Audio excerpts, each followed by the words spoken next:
How's it going, everybody? In this video, I'm going to be ranking and grading every first round pick that was selected in the 2024 NFL Draft. If you guys have not watched part 1, where I go over my 32nd best ranked to my 17th best ranked players that were drafted in the first round, make sure you guys go watch part 1 before part 2. But if you don't, then make sure you guys stick through this one the whole way, because I am starting off with 16 and ending with my number 1 player.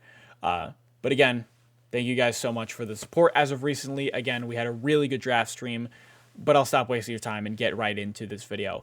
So for my 16th best ranked player, gonna have as a B+, gonna have Nate Wiggins here, drafted from the Ravens.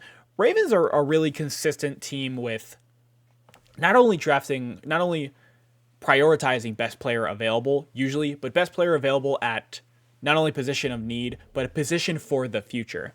And I think for cornerback here, they didn't really have a cornerback too.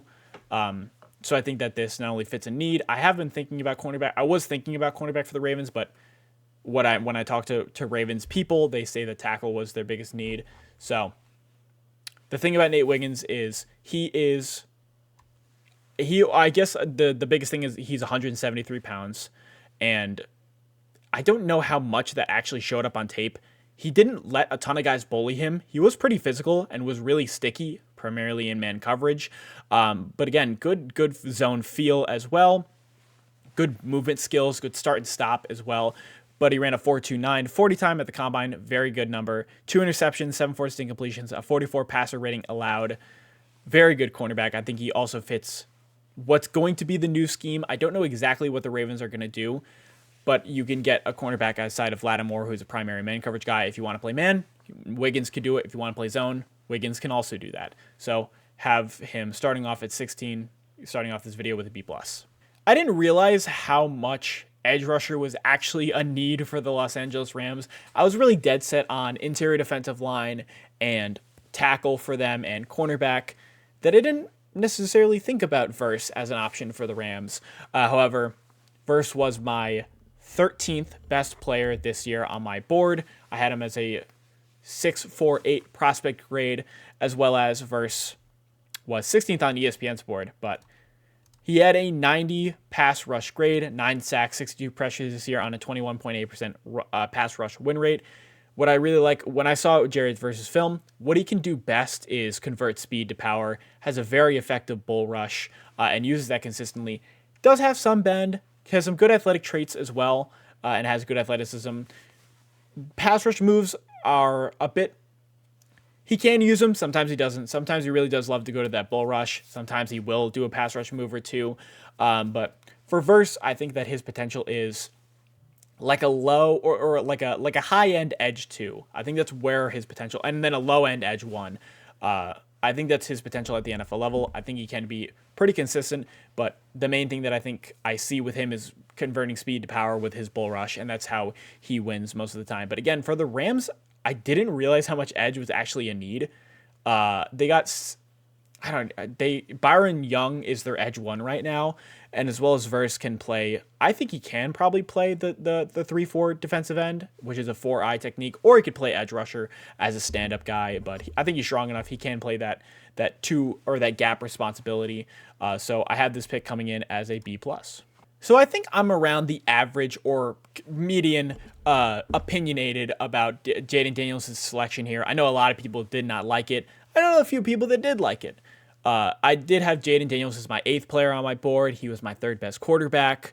Of course, I did have him below Drake Maye, who went right after him.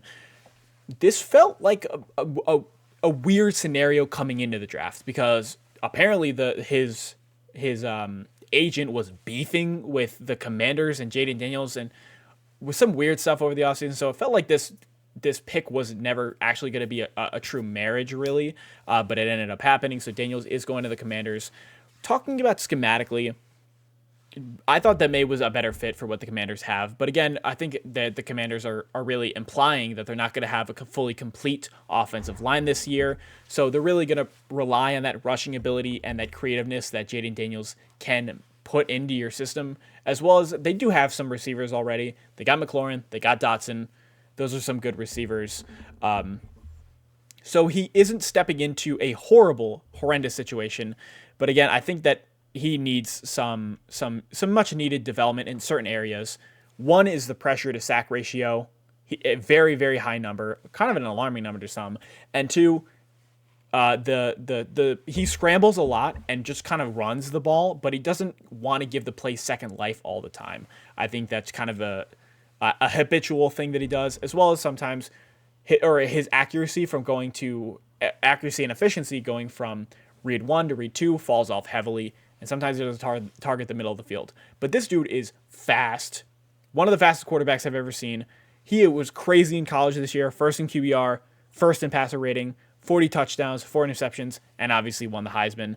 Also, really good deep thrower, best deep thrower in the FBS, had over passes of 20-plus air yards, 20 touchdowns and 0 interceptions.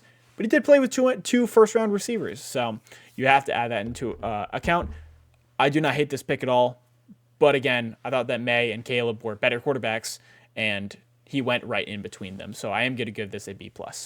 And with my last B+ grade, I'm going to go ahead and give Troy Fautanu a B+, and I'm going to have him ranked as my 13th best player here.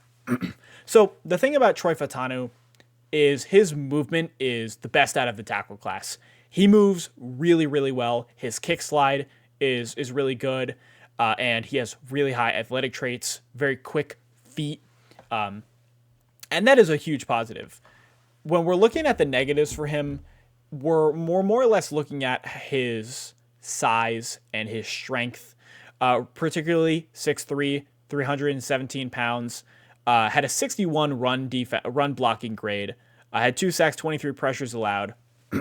When you look at those numbers, maybe you don't think he's on ESPN. They listed him as a top 15 player. When you look at those numbers, you might not think that, but when you look at the tape, he moves really well. He's really good in pass pro, 88 pass blocking grade, and he has good hand technique, as well as again, athletic traits as well. They do have him listed at offensive guard here. I don't know if he can swing to the right side. You drafted Broderick Jones last year, but if you want to move him to left guard, I think he can play at guard. It's just kind of, how do you think not that he lacks power, but he does not have elite power or elite run blocking, just kind of movement and punch.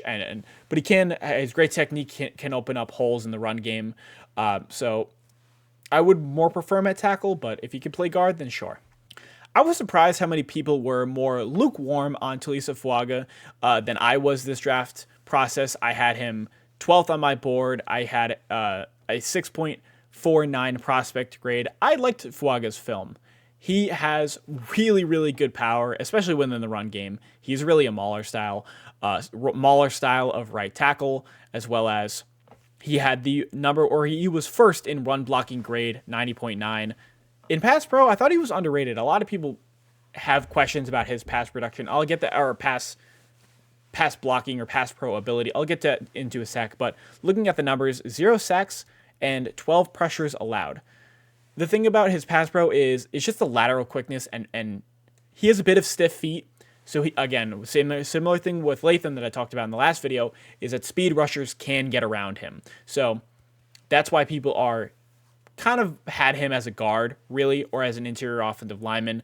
Again, he is a right side guy, but really powerful player, really good run blocker, high athletic traits as well, had a 9.61 relative athletic score.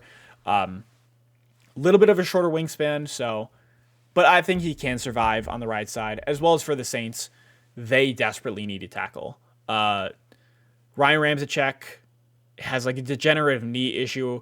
Trevor Penning is just horrible, not a very great player. So if a team had a bigger need than tackle, or if a team had a biggest need, it was really the Saints with tackle, and they not only addressed it, but Taliese Fuaga was the person that I was mocking to them consistently. I think he's a good scheme fit. So overall, I'm going to give this an A-. Talk about another player that I was consistently mocking to the team that ended up drafting them. I have Amarius Mims as an A-, going to have him as my 11th player ranked here. So Amarius Mims, it's a tale of really two stories, because when he's on the field, dominant player, very, very good. Pass pro, he had a 99 pass blocking efficiency, allowed only 1 pressure this year, and as a run blocker too, very consistent. He's huge. He's 6'7". It was like 6'7" and 3/4, 340 pounds, very long wingspan, good athlete as well, good movement, surprisingly good movement for how big he is, really. But then you can look at the other things, and what immediately caught me about him when I was looking at his stats, it was his really low snap count. He had only 297 this year because he did get injured. But again, his career high was 385 in 2022. So that low snap count kind of, I think, is maybe a bit of a red flag because he is injured decently or pretty consistently, really. But the potential is really there. He's one of those low floors but really high ceiling tackles. I wouldn't consider him raw. I would just say that his ceiling is really high and his floor isn't as high as it could have been. As well as ESPN, they say like he could develop into an all-pro player. Maybe, but again, for the Bengals, they've been ignoring tackle for the last couple of years, and hopefully they really get a good one here with Amarius Mims. Also, you don't have to start him right away. You have Trent Brown and you have Orlando Brown, so you can have him lay and wait for a little bit. But again, I think Amarius Mims should get out there as quickly as possible. It's just kind of the consistency with the snap count and him being on the field is the major warning flag with him, but really good pick by the Bengals here. Starting off with our top 10 here, I've got Laiatu Latu coming in here with at an A- grade. Really, really like Laiatu Latu's film. He was my edge one, of course. I had him 11th on my big board. He has undeniably the deepest bag of pass rush moves in this year's class. Uses a ton of combos, has just a very deep bag, and has a really good pass rush plan. If something's not working, he'll change it, or he'll go back to something. If it didn't work, maybe it'll work this time type of mentality, really. So Latu has a really interesting story because he committed to Washington in 2019, but he had a really bad neck injury in practice of 2020, had to medically retire. But when he unretired in 2022, transferred to UCLA, was a situational pass rusher. But this year, he gained weight, became a full-time edge rusher, and had a really good year. Was the highest graded pass rusher, 94.3 pass rush grade, 13 sacks, 62 pressures, and a 26.2 pass rush win rate. That's essentially a win every 4 reps, which is really high. And I mean, the knock on him is that he isn't athletic. He isn't as athletic as like a Turner, or he doesn't have the greatest or most elite bend or athletic traits. But he's just very consistent. Really understands hand fighting, and his deep bag of pass rush moves is so consistent. I saw it was on tape. Also, he's not a negative athlete either. So the thing about Laiatu is he might not have the highest ceiling, but he definitely has a really high floor. So that'll keep him consistent for a long time. And especially for the Colts, you've got Kwity Paye, you got Dayo Ondiingbo, and now you have Latu. So you can have a really good really nice rotation of pass rushers here. And so I'll have Latu starting off my top 10. I've got one of my favorite players here. Gonna give Byron Murphy an A. Really like this pick for the Seattle Seahawks. Also going to have him at 9 here on my rankings. But he was also 9th on my 2024 NFL draft. Big board, so nice that those numbers lined up as well. Byron Murphy, man, he is really, really good, especially as an interior defensive lineman. And we've been seeing so many really good interior defensive linemen in the last couple of years. He is a bit small. That's the first thing that's kind of pointed out about him. Again, under 300 pounds, 297 pounds. But you really got to watch the film with him, because you would have thought that T'Vondre Sweat, the 366-pound guy, was the nose tackle at Texas, but it was Byron Murphy. Byron Murphy had like 150 snaps in the A gap, which is the nose, which is the 0 or 1 tech. And with that, he was double teamed a lot. He didn't have the most one-on-ones or even more one-on-ones than T'Vondre Sweat, yet he was the highest graded pass rusher according to PFF, 91.5 grade, and he had a 19.6 pass rush win rate. Both that was first in the FBS, of course, had 5 sacks and 45 pressures.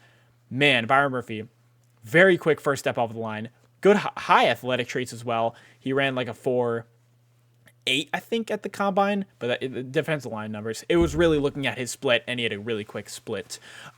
Good pass rush moves, as well. Really uses his hands well. Powerful guy too. Very disruptive, especially within the interior. For the Seattle Seahawks, I don't know exactly where he's going to play traditionally, because they are probably going to implement a 3-4, because that's what Mike McDonald ran with the Ravens.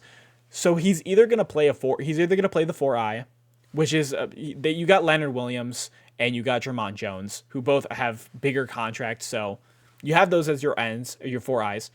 If you want to slide him into the nose tackle, he's lighter than both of those guys. He's lighter than Jermon Jones and Leonard Williams. So you can have some availability or some flexibility with your scheme if you want to move to the 4-3. Byron Murphy fits perfectly within that 3 tech, but he's just kind of too talented of a player to not be on the field, and I think he could have potential to be a Pro Bowler. I really like Byron Murphy, and I love that the Seahawks really went best player available with this pick.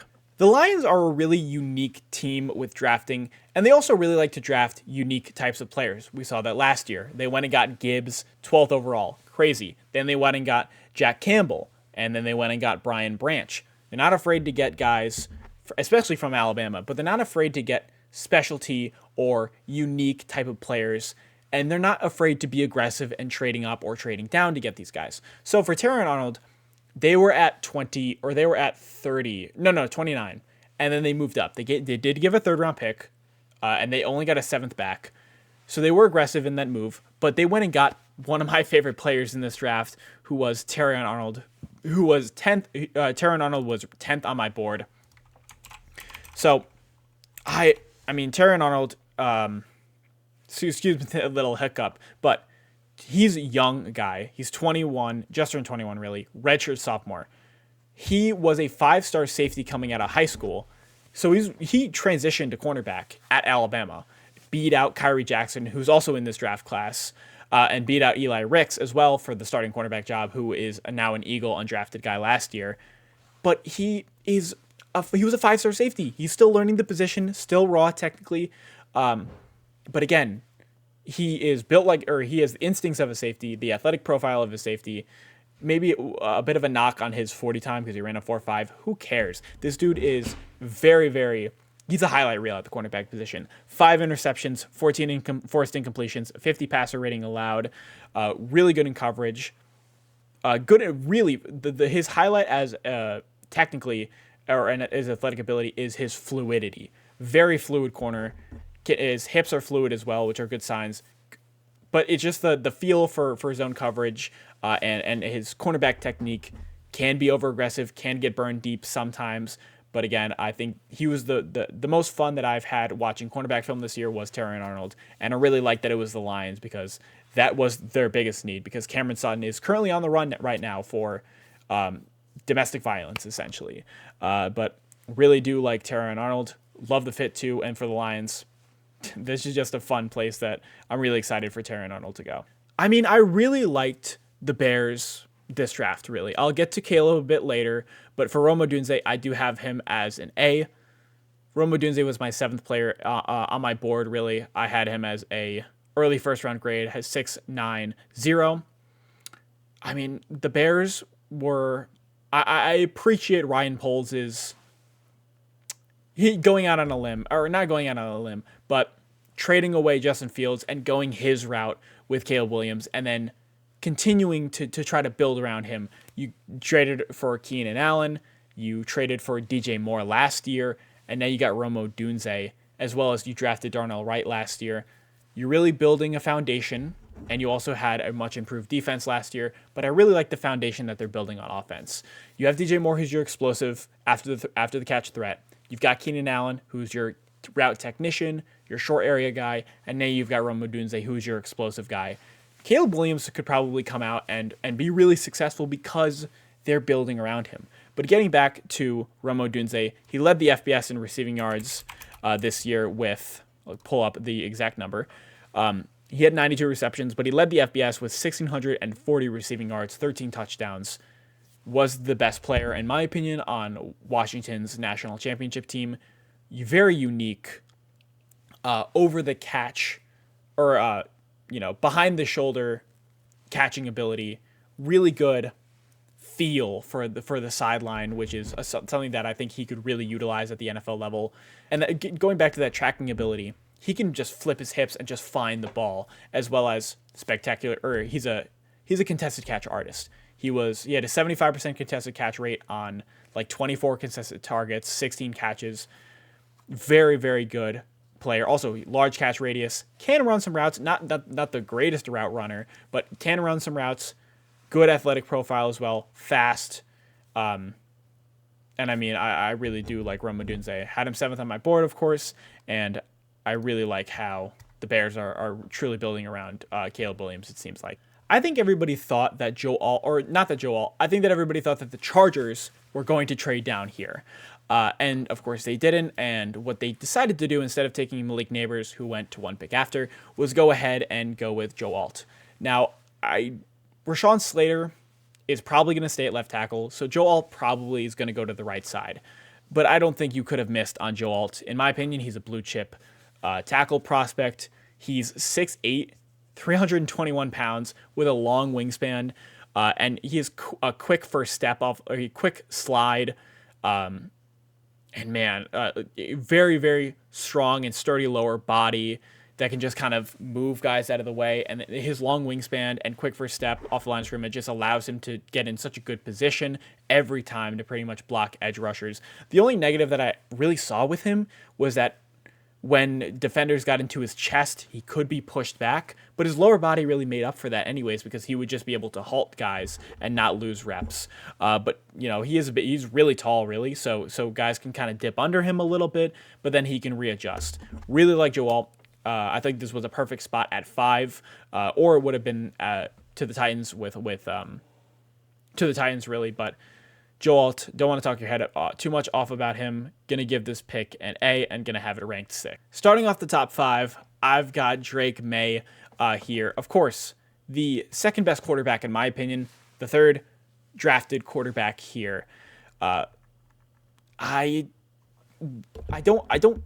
Looking back at it now, I don't necessarily see how Drake Maye was going to go to the Commanders. I actually am kind of glad he went to the Patriots, but also not very kind of glad, because I did really like Drake Maye's film, and now he's in the same division as my favorite team, which is the Jets. But Drake Maye, man, he has a ton of potential. He is a bit raw now, but let's start talking about the positives. First, this dude's got arm talent, man. He can, he can make some really good throws. High velocity on his throws, of course, so he could just kind of fit it in there. I've seen him on multiple occasions. Just 3 defenders, it doesn't matter. Can thread that needle, as well as he is a bigger quarterback, he is really the biggest quarterback in that went in the first round. 6'4", 223 pounds, and is also a really good threat on the ground. But he is aggressive. The fun thing about Drake Maye, and why a lot of people really like him, is because he just utilizes a ton of creativity and a ton of aggression into his style of play. Trying to hurdle guys, throwing a touchdown with his left hand, just really not afraid to throw that deep ball. He led the FBS in big-time throws this year in 2022. He led the FBS in EPA. But again, the over-aggression can cause him to make mistakes, and I think he does have some footwork inconsistencies. I think that he doesn't need to start right away. The Patriots are just rebuilding, so don't need to rush him into a situation where he's going to fail. Continue to build around him, especially through receivers and offensive line in the second round, which is hopefully what they're looking for. But again, going to give this pick an A, and again, we're going to have another Josh Allen style of quarterback in the AFCs. And now we've finally gotten to Caleb Williams. Some of you might not like this ranking. I do have him at 4, and this is I'm going to give him an A. Some of you might not like this ranking. I know a good few of people do not like Caleb Williams. However, I am not one of those people. Caleb Williams is tied for my first overall player, but he's second on my board. Have him as a 7.5 grade. Really, really high. Dude, Caleb Williams, I've watched him the last 3 years in college football. He's done great at every situation, can get out of some crazy scenarios and make some crazy plays. Again, utilizes a ton of unique throwing angles, has great pocket mobility and getting out of sacks, threat on the ground. It's so many rushing touchdowns, especially in his Heisman year, and as well as his arm talent, great arm strength, can pretty much place the ball in anywhere he really wants, and is. I don't think you can deny his talent, really, and I think that the people that do are disingenuous, really, with their takes and with their eval, especially really honing in too much on personal details and aesthetic choices like painting your nails or wearing dresses or not shaving your beard, whatever. But if we're talking about some of the actual negatives that I think he has are, he can hold the ball too long in the pocket. I think that he can. Maybe it was just the USC scheme. They had a lot of long developing routes, but he really would like to keep the ball tucked and just try to make something happen. As well as he had a fumble issue last year, and when he faces pressure, he can't really get erratic. I think it's just when pressure comes through the interior because he can't really he would have to take the long way around. So interior pressure can affect him a bit. But as well as for the Bears, traded away Justin Fields, so you are restarting that quarterback position with not only money but time. You have another 5 years potentially with Caleb, and he's on, a pretty good contract. But I have this coming in at 4. It may be a basic list. I guess you can kind of guess the other 3 picks now, but gonna have Caleb at 4. I do apologize if this list seems like I'm not taking as much risks with these picks or I'm not being as fun. But again, like the players that went. The players that I really liked went to some really fun places, and I think they'll do well, and they're players that I really believe in. So that's why I'm it may be seem like a more basic and less, the list might have less risks. But again, Brock Bowers is a perfect example of this because I'm going to give him an A+. Even if it isn't the biggest need for the Raiders, who drafted Michael Mayer in the second round last year, you got to put your head outside of the traditional box you're thinking in, man. Because he's not going to be a traditional tight end. That's going to be Michael Mayer. He's going to play the Y or the tight end position. Bowers is going to play the F or the slot or the Z, whatever you want to call it. But again, Bowers he was my 3rd ranked player. Loved his tape. Seen him the last 3 years in college football. He's the best tight end prospect I've ever seen, really. He led the FBS for tight ends. He led them all in yards after catch 3 years in a row. He had a crazy year in 2022, man. 70% completion or 70% contested catch rate, 900 yards, which led the FBS. I think that Bowers is a pretty much can't miss guy, and I really like the Raiders' mentality with this pick because they just were like, this is the best guy available. We're not going to skip on this, in my opinion, a generational tight end prospect. And as a guy you can kind of build around within the slot, within the tight end, who cares? You can move him anywhere. This year, he had 56 catches, 714 receiving yards, and 6 touchdowns. He's also really fast, man. He's crazy. Just a unique player. And I think for the Raiders, they just did not want to miss on this opportunity. And I just really like the pick. I'm going to give this an A+, and I have it 3rd ranked. I don't know whether to be happy for Giants fans or to be sad for Nabers, really. Because it seemed like throughout the whole draft process, Nabers was not very excited to go to the Giants, which hopefully he'll be more excited when he actually gets into the building. But I have Nabers this is an easily A+ pick, and this was not only the best player for the Giants, what they really needed, but you lose Saquon Barkley this offseason, so basically you lose your explosiveness. Let's go ahead and add some explosiveness with Malik Nabers. He was my 2nd receiver on my board. I had him as a 7 grade flat, 5th on my board, 89 receptions, 1,592 receiving yards, and 14 touchdowns. Is pretty much an impact on all 3 levels of the field. Great deep threat, great intermediate threat. He can a great route runner, and then short, he can do a bunch after the catch. Very explosive, very quick as well. Very good athlete. Instinctual player. He really knows where to kind of weave through and really understands the soft areas of zones and how to take advantage of that. Really good connection with Jayden Daniels, who he played with. He had a really good year in 2022, over 1,000 yards. It just seems like a really good move for the Giants. You add explosiveness to an offense that really lacks explosiveness, and you also keep your options open for quarterback next year. J.J. McCarthy could have been the move here, but I'm glad that they're keeping their options open, went ahead and got the best player available for their biggest need, really. And then, of course, the best player in this class, my favorite player, arguably ever. He's probably my favorite prospect ever. It's going to be Marvin Harrison Jr. going to the Cardinals. I know this is going to be everybody's probably number one player, number one move, whatever. I do not care because Marvin Harrison is just that dude. I think he could be a Pro Bowler year one. And then for the Cardinals, you didn't do anything fancy. You didn't have to move. You didn't have to do anything crazy. You just went ahead and got the best guy in the class. You also didn't have to move, thankfully, because everybody was so quarterback hungry, and you're lucky. You got the lucky draw with the top three guys. But Marvin Harrison, man, very, very, very good player. 6'3", 209 pounds, has one of one body control, dude. This guy makes some insane catches.